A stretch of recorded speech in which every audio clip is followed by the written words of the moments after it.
¿Tú eres Miguel Ríos? Él asintió sin soltar mi mirada. Su expresión era tan tranquila que me irritó. Llevaba semanas siguiéndolo, cruzándome con él accidentalmente, en eventos donde no debería estar. Y ahora lo tenía frente a mí, por fin. Pero no como periodista, no como el hombre que iba a exponer su doble vida. Lo tenía frente a mí, como alguien que me quitó el sueño durante noches enteras. Me acerqué más de lo prudente. Si él sospechaba algo, no lo mostró. Al contrario, su voz fue suave. Pensé que ibas a hacerme más preguntas esa noche, pero desapareciste. Lo recordaba. Había sido una charla de 5 minutos en la recepción de un evento empresarial, suficiente para que mi editor dijera, «Ese tipo tiene algo. Quiero saber qué». Yo acepté la misión sin protestar, pero no imaginaba que sería tan personal. No imaginaba que, con cada paso que daba para hundirlo, más me atrapaba su manera de mirar, su forma de callar cuando todos hablaban, su necesidad de control. No era el momento, dije, intentando sonar frío. ¿Y ahora lo es? Ese tono me desarmó. No me gustaba sentirme confundido. Tenía información suficiente como para escribir una nota que arruinaría su carrera. Pero algo en su forma de estar me detenía, como si ya supiera todo y no le importara. «Necesito entender por qué te escondes», solté, casi como un reclamo. «¿Tú nunca te escondes?», respondió sin titubear. «Todos lo hacemos. Hasta que nos cuesta demasiado». La frase me golpeó más de lo que debería. ¿Cómo sabía que yo también me escondía? ¿Estaba jugando conmigo? ¿O simplemente me veía con la misma claridad con la que yo lo observaba? Tomó un sorbo de su café y luego me invitó a sentarme con un gesto. ¿Dudé? Si me sentaba, sería otro paso. No solo como periodista, sino como hombre. Un paso hacia un lugar del que ya no podría salir igual. Me senté. Durante esa hora, no hablamos de negocios, ni de sus viajes a Panamá, ni de las transferencias sospechosas. Hablamos de música, de por qué odiaba los domingos, de que su padre lo llamó débil cuando dejó el fútbol para estudiar arquitectura. ¿Y yo? Yo también hablé, más de lo que debía. Le conté que mi madre dejó a mi padre cuando descubrió que él tenía una doble vida, que por eso odiaba las mentiras, que por eso lo estaba investigando. Pero mientras lo decía, supe que ya no estaba allí solo por justicia. ¿Y ahora qué vas a hacer con todo eso?, preguntó al final. Me quedé en silencio. ¿Publicarlo? ¿Borrar mi nombre? ¿Guardar silencio?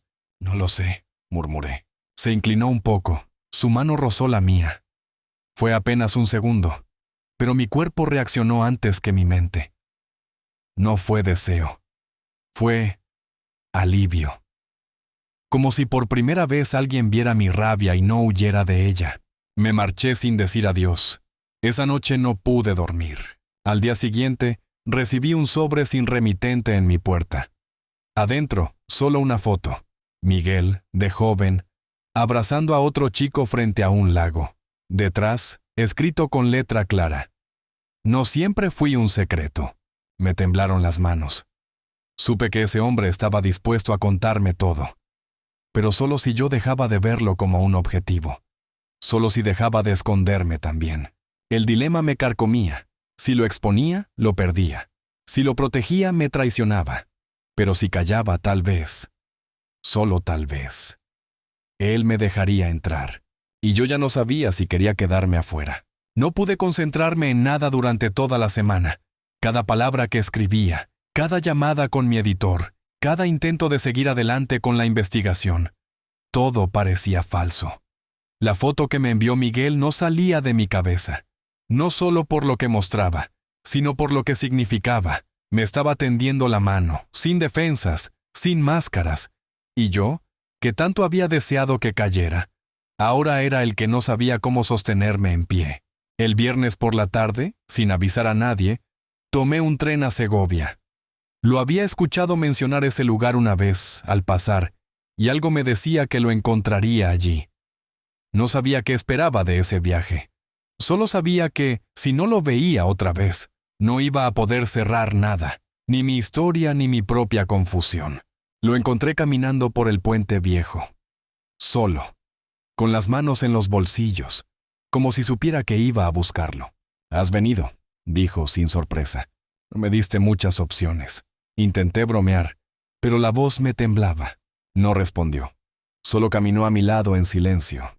Y ese silencio, lejos de incomodarme, me sostuvo. Nos sentamos en una banca con vista al río. Pasaron minutos sin decir nada. Luego, él habló. Ese chico de la foto. Era mi primer amor. Nos vimos durante 3 años. Nadie lo supo. Ni mis amigos, ni mi familia. Cuando él se fue a estudiar a otro país, me quedé solo con el miedo. Lo escuché sin interrumpir. Cada palabra suya abría una puerta en mí. Y dolía. Porque era como si contara mi propia historia, aunque fuera otra piel, otra voz. Y nunca más lo vi. Pero aprendí a esconderme mejor. A ser el tipo perfecto, el empresario exitoso, el que nadie cuestiona. Hasta que llegaste tú. Giró la cabeza y me miró. No con intensidad, con algo peor, con ternura. ¿Por qué me enviaste esa foto? Porque supe que tú también estás cansado de correr. Y no supe qué decir. Porque tenía razón. Porque yo también me escondía detrás de mis artículos, mis investigaciones, mi aire de hombre justo. Pero lo cierto era que no tenía el valor de decirle a nadie quién era realmente. Ni siquiera a mí mismo. La brisa era suave, el sol ya bajaba. ¿Qué esperas de mí, Miguel? Nada, dijo. Solo que no huyas. No fue una frase romántica. Fue un pedido. Una súplica disfrazada de calma. Me moví un poco y él me tocó el brazo. No me soltó. Sentí el calor de su mano en la manga de mi chaqueta. Y por primera vez en mucho tiempo, no quise apartarme. No sé cómo vivir esto, confesé. Nadie sabe. Solo se aprende caminando. Entonces hizo algo inesperado. Se apoyó suavemente en mi hombro. Su frente tocó mi camisa. No fue un abrazo. Fue un gesto de descanso. Como si ese silencio compartido bastara para no derrumbarse. Permanecimos así mucho tiempo. Yo no sabía si alguien nos miraba. Ni me importaba. Cuando cayó la noche, me ofreció llevarme a su casa. No insistió. Solo lo propuso, con la misma naturalidad con la que alguien ofrece un paraguas cuando empieza a llover. Dudé, pero acepté. No pasó nada físico entre nosotros. Pero hubo un momento en el que me quitó el abrigo, me tocó la mano y me miró como si supiera todo lo que yo no podía decir en voz alta. Dormí en el sofá y al despertar, encontré una taza de café ya servida, caliente, y una nota. Haz lo que debas, pero hazlo sin miedo. Me senté a su mesa, solo, y sentí que por primera vez en años no tenía ganas de escribir una historia. Tenía ganas de vivirla. Volví a Madrid con la garganta cerrada y el pecho lleno. No sabía qué hacer con lo que había pasado. No había pasado nada, y sin embargo, había cambiado todo. Miguel no era el enemigo que yo creía, ni el hipócrita sin alma que mis artículos dibujaban. Era otra cosa, una mezcla de fuerza y fragilidad que me descolocaba. Pero no podía tirar por la borda todo lo que había investigado. Había hechos, había documentos. Había cosas que no se podían ignorar solo porque él me había tocado el brazo con ternura, o porque había dejado café servido en la mesa. Eso era real. Pero también era real lo que sentí cuando me apoyé en él, lo que sentí cuando me dejó entrar en su silencio. Pasaron 3 días. Yo no publiqué nada, y entonces sonó el teléfono. Era mi editor. ¿Raúl? ¿Qué está pasando con el reportaje? Me prometiste una bomba. No podemos retrasarlo más. El consejo ya sabe que tenemos algo grande. Necesito más tiempo, mentí. Él bufó y colgó sin despedirse. Esa misma noche me llegó un correo, anónimo, con archivos adjuntos, fotos de contratos, movimientos bancarios, transferencias oscuras. Una de ellas mostraba a un socio de Miguel firmando acuerdos con una empresa pantalla en Panamá. Era fuerte, muy fuerte. Y por un instante sentí alivio. Ya está. Tenía lo que necesitaba. Podía escribir, podía exponerlo, pero entonces recordé su voz. Haz lo que debas, pero hazlo sin miedo. ¿Qué significaba eso? ¿Un permiso? ¿Una trampa? ¿Una prueba? Al día siguiente, fui a su despacho. No llamé antes. No pedí cita. Entré con el pulso acelerado. Necesitamos hablar, le dije. Miguel no se sorprendió. Me invitó a sentarme. ¿Ya tienes lo que querías?, preguntó sin dureza. Tengo cosas, documentos, fotos, pero también tengo preguntas. Hazlas. ¿Por qué hay una firma de tu socio en una empresa fantasma en Panamá? Miguel no parpadeó, porque él decidió jugar sucio. Hace meses lo eché del círculo, y desde entonces intenta arrastrarme con él. ¿Y tú? Yo he cometido errores, pero no soy un ladrón. ¿Puedo demostrar eso? No lo sé. ¿Quieres hacerlo? Sentí rabia. Pero no era contra él, era contra mí, porque necesitaba que me mintiera, que se defendiera, que hiciera algo que me diera una excusa para odiarlo otra vez. Pero no me la daba. No entiendo qué esperas de mí, Miguel. Se levantó, caminó hacia la ventana y luego se giró lentamente. Espero que decidas si estás aquí para destruirme o para entenderme. Pero no puedes hacer las dos cosas al mismo tiempo. Me dolieron esas palabras más que cualquier amenaza. Me levanté para irme, pero él se acercó. Me tocó el brazo, esta vez con más fuerza. Raúl, no puedes jugar con fuego si no sabes lo que estás dispuesto a quemar. ¿Y tú no lo estás haciendo también? Yo ya me quemé hace años, por eso ahora no huyo. La tensión era insoportable. El aire pesaba. Su mano seguía en mi brazo. No quería que la soltara, y sin embargo, di un paso atrás. No me utilices para limpiar tu conciencia. Y tú no me uses para justificar tu cobardía. Esa frase me cortó como una navaja. Salí de su oficina temblando. Esa noche no dormí. Al amanecer, escribí todo. Absolutamente todo. Pero no lo envié. Lo guardé en un archivo sin título. Y entendí que no era él quien estaba atrapado en una mentira. Era yo. Cuando el artículo finalmente salió, no era el que mi jefe esperaba. No era una bomba. No era una denuncia con nombres en mayúsculas ni un ataque frontal. Era otra cosa, un retrato, crudo, honesto. Una crónica que hablaba de poder, de sombras, de errores, y de alguien que se atrevía a mirarse al espejo. Por primera vez, escribí con el corazón en las manos. Lo titulé El silencio de Miguel Beltrán. La reacción fue inmediata. Mi editor me llamó gritando. Me acusó de haberme vendido, de haber perdido el pulso. Dijo que lo que publiqué no era periodismo sino una confesión inútil. Te van a despedir, Raúl, lo sabes, ¿no? Sí, respondí sin defenderme. Colgué. Y en vez de sentir miedo, sentí alivio. Esa misma tarde, recibí un mensaje de Miguel. Solo 3 palabras. ¿Puedes venir hoy? No le respondí.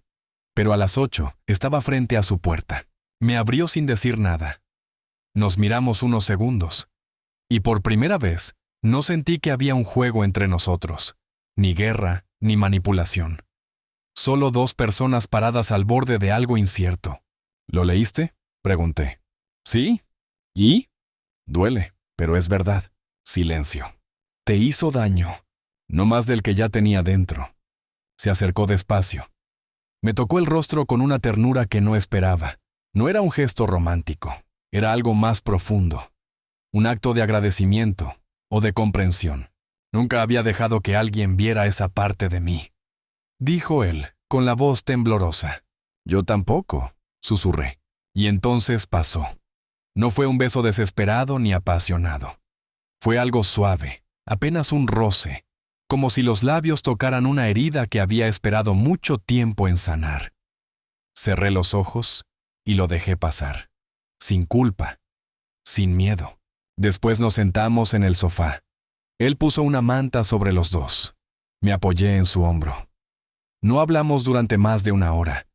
Solo respirábamos al mismo ritmo.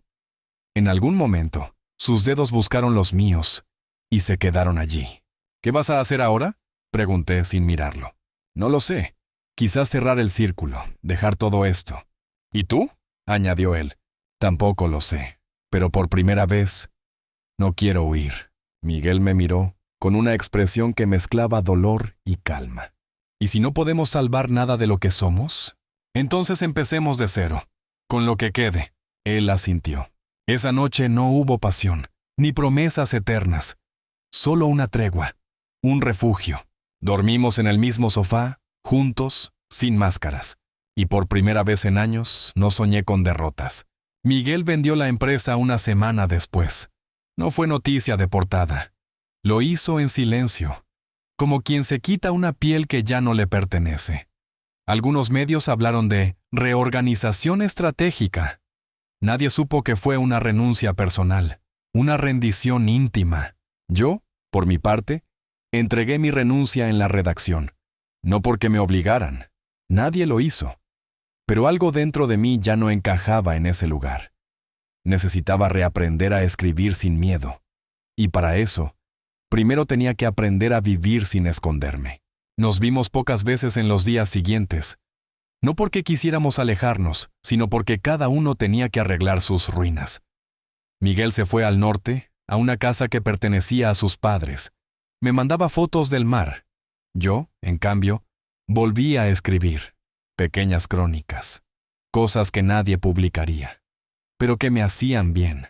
Un día, sin avisar, regresó a Madrid. Tocó a mi puerta sin previo aviso. Tenía el pelo algo más largo y una mirada distinta, más tranquila, menos cargada. ¿Tienes café?, preguntó, como si el tiempo no hubiera pasado. Siempre, dije, y le hice pasar. Se sentó en el sofá donde habíamos dormido aquella noche. Miró alrededor, sin hablar, hasta que supe que no venía solo por el café. ¿Sabes qué descubrí allá?, dijo al fin. ¿Qué? Que no soy la persona que pensaba, y que eso no es algo malo. Me quedé en silencio. Lo dejé hablar. Durante años, viví con la idea de que amar me haría débil, que abrirme era una amenaza. Por eso lo escondía todo. Por eso a ti se detuvo. Por eso te empujé lejos tantas veces. Lo sé, murmuré, pero me cansé de tener miedo. Ya no quiero volver a ese lugar. Se acercó, se sentó a mi lado, me miró con una intensidad distinta. No era seducción, era decisión. No te voy a pedir que empecemos algo. No vengo con promesas. Solo quiero decirte que, si tú también estás cansado de tener miedo, podríamos quedarnos un rato. Aquí, en este punto, sin pasado ni futuro, solo quedarnos. Mis ojos se llenaron sin aviso.